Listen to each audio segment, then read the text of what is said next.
Bonjour à tous et bienvenue au musée Casa de Sucre. Je suis ravie de votre guide aujourd'hui pour explorer l'intimité de l'un de nos plus grands héros de l'indépendance de l'Équateur. Avant d'être la demeure de Maréchal Sucre, cette maison coloniale appartenait à la famille des marquis de Solanda. Regardez ce sol. Il est orné de pierres de rivière et de hauts de fosse. Cette décoration symbolisait les hautes positions sociales et les richesses de l'élite de l'époque.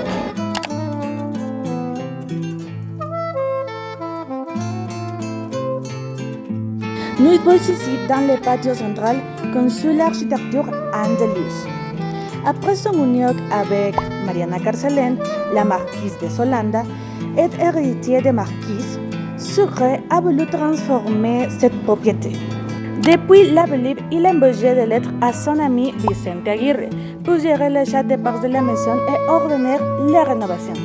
Par exemple, il a fait construire cette fontaine octagonale avec les 4 grenouilles. Elle a 4 têtes grenouilles pour les 4 points cardinaux, ainsi de protéger les fougères.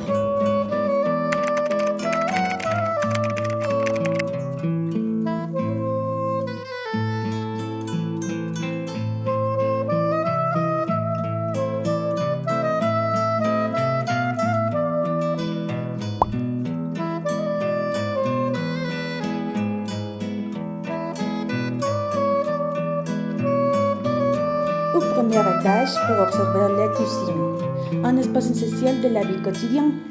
Ici, nous trouvons des objets uniques, comme ces fils de pierre ponce qui utilisons pour filtrer l'eau. Sucre a également exigé des aménagements modernes pour l'époque, tels que des installations encastrées pour conserver la fraîcheur des aliments.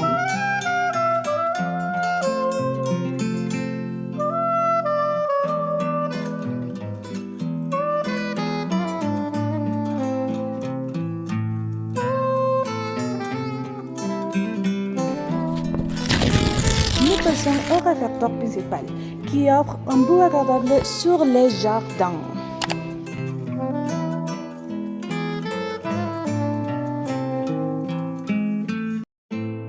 Les tables respectent la tradition coloniale avec 12 places pour les 12 apôtres de la scène. Sur ce panneau, la liste des produits montre la dépense massive pour les banquets de Simón Bolívar lors dans sa venue à Quito. Bienvenue à le salon principal. Ici étaient des centres de réunions sociales et des célèbres tertulias. Les murs conservèrent la technique du bareque, un mélange de boue, de pelle et de roseaux qui rend la structure flexible et fait sous sismes. C'est l'endroit exact où le mariage du couple a été célébré en 1828.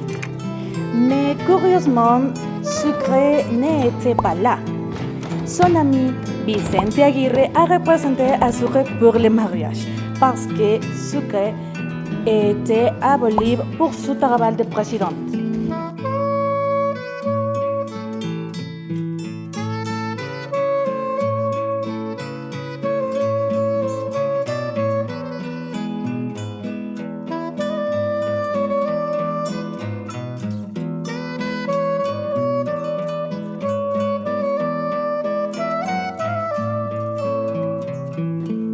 Terminons notre visite dans le sol de l'art, où reposait l'épée originale de Maréchal, gravée de Cénisul.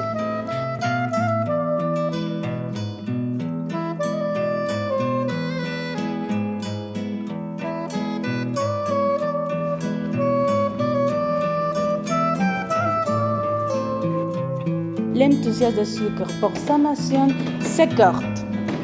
En 1830, le grand héros a été assassiné dans les montagnes de Berruecos.